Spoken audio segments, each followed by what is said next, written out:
عمر نے محسوس کیا کہ جیسے یہ بوڑھا آدمی بھی اس خزانے کے لالچ میں ہے۔ عمر نے اس کتاب کو چھپا لیا۔ پھر اچانک گفا کے اندر سے ایک بڑا سا کچھوا سامنے آیا جس کے اوپر ایسا لگتا تھا جیسے پورا شہر آباد ہے۔ وہ کچھوا عمر کے سامنے آیا اور ادب سے سر جھکا لیا۔ پھر اچانک بوڑھا آدمی عمر کی طرف لپکا اور اس نے کتاب چھیننے کی کوشش کی اور کہا، یہ میرا حق ہے کیونکہ میں تمہیں یہاں تک لایا تھا۔ عمر بولا، میں نے تمہیں اپنا بڑا بھائی سمجھا تھا لیکن تمہارے دل میں کھوٹ ہے۔ اس بوڑھے آدمی نے بغل سے خنجر نکالا اور عمر پر حملہ کرنے لگا۔ تبھی عمر کی بیوی نے ایک بڑا سا پتھر اٹھایا اور اس بوڑھے آدمی کے سر پر دے مارا جس سے بوڑھا آدمی زمین پر گر گیا۔ عمر نے دیکھا کہ کچھوے کی پیٹھ پر ایک بڑا سا دروازہ ہے جو شاید اس خزانے تک جانے کا راستہ تھا۔ عمر جلدی سے کچھوے کی پیٹھ پر چڑھ گیا اور اپنے بیوی بچوں کو لے کر اس کے اندر داخل ہونے لگا۔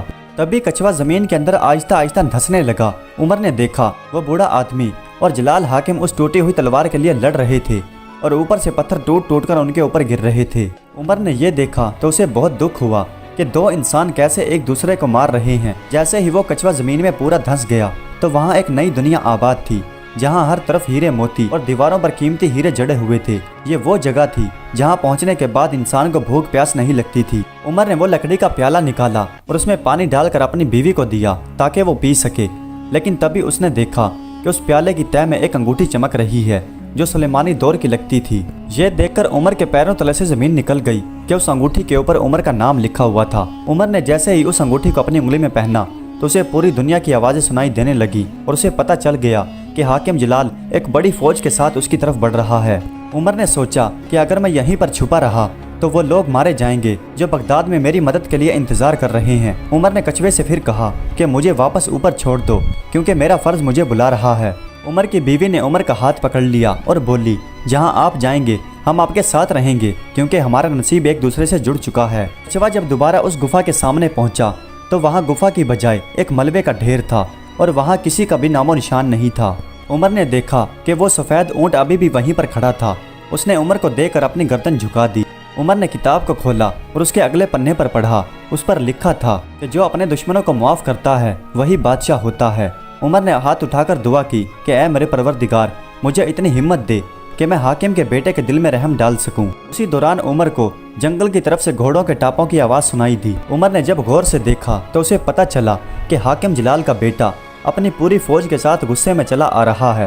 عمر کی بیوی زہرا یہ دیکھ کر گھبرا گئی اور اس نے مضبوطی سے عمر کا ہاتھ پکڑ لیا اور کہنے لگی، اب ہم کہاں جائیں گے کیونکہ موت نے چاروں طرف سے ہمیں گھیر لیا ہے۔ عمر نے اپنے بیوی اور بچوں کو اس سفید اونٹ کے قریب کھڑا کیا اور خود پہاڑ کی چوٹی کے اوپر جا کر کھڑا ہو گیا۔ جیسے ہی حاکم کا بیٹا اپنی فوج کو لے کر اس کے قریب آیا تو عمر ہاتھ اٹھا کر دعا کرنے لگا کہ اے میرے مالک، تو نے ہی مجھے اس سفر پر ڈالا ہے، اب تو ہی میری مدد فرما۔ حاکم کا بیٹا قریب آ کر بولا، اے فقیر آدمی، تو نے میرے باپ کو مارا ہے، میں تیری نسل تک مٹا دوں گا۔ عمر نے نرم لہجے میں جواب دیا کہ زندگی اور موت کا مالک صرف اللہ ہے اور تیرے باپ کو اس کے لالچ نے مارا ہے۔ یہ سن کر حاکم کے بیٹے کو غصہ آیا۔ وہ جیسے ہی حملے کے لیے آگے آیا تو سامنے وہ سنہری باز آ گیا اور اس نے ایسی دھول اڑائی جو حاکم کے بیٹے کے گھوڑے کی آنکھوں میں گر گئی، جس سے گھوڑا اچھلنے لگا اور حاکم کا بیٹا زمین پر جا گرا۔ عمر نے دیکھا کہ حاکم کا بیٹا اب زمین پر پڑا ہے۔ وہ چاہتا تو اس پر وار کر کے اسے ختم کر سکتا تھا لیکن اس کے دل میں رحم تھا۔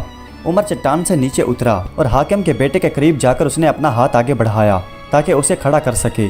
حاکم کے بیٹے نے یہ دیکھا تو وہ حیران ہو کر بولا، تو مجھے مار کیوں نہیں دیتا جبکہ میرے پاس تو تجھے ختم کرنے کا موقع تھا۔ عمر نے جواب دیا کہ میرا مذہب اور میرا رب مجھے معاف کرنا سکھاتے ہیں اور دشمنی کو محبت سے جیتنا ہی اصل بہادری ہے۔ یہ سن کر جلال کے بیٹے کا دل پگھل گیا۔ اس کی آنکھوں سے آنسو بہنے لگے کیونکہ اس نے صرف آج تک ظلم اور نفرت دیکھی تھی۔ اسی وقت حاکم کے بیٹے نے اپنی تلوار عمر کے قدموں میں رکھ دی اور اپنی فوج کو واپس بھیج دیا۔ تبھی وہ سفید اونٹ قریب آیا۔ اس کی پیٹھ پر وہی صندوق رکھا ہوا تھا۔ عمر نے وہ صندوق کھولا تو اس کے اندر سے بہت سے ہیرے جواہرات اور ہیرے موتی نکلے۔ عمر نے اس میں سے ایک اشرفی بھی نہیں لی بلکہ حاکم کے بیٹے سے کہا کہ یہ خزانہ ان غریبوں کا حق ہے جو تیرے باپ نے ان سے مارا تھا اور اب تیرا حق بنتا ہے کہ تو ان غریبوں کا حق ان تک پہنچا دے۔ حاکم کے بیٹے نے وعدہ کیا۔ پھر عمر اپنے بیوی بچوں کو اس اونٹ پر بٹھا کر شہر کی طرف روانہ ہو گیا۔ جب وہ شہر پہنچے تو پورے شہر نے مل کر ان کا استقبال کیا اور خوشیاں منائی جانے لگی کیونکہ ظلم کا خاتمہ ہو چکا تھا۔ پھر وہ سفید اونٹ اور وہ سنہرا باز اس دن کے بعد کسی کو نظر نہیں آئے، جیسے وہ صرف ان کی مدد کے لیے بھیجے گئے تھے۔ آج بھی بغداد کی کہانیوں میں اس غریب آدمی عمر کا قصہ سنایا جاتا ہے کہ کیسے ایک غریب آدمی نے اپنے صبر اور یقین سے پوری سلطنت کو بدل دیا۔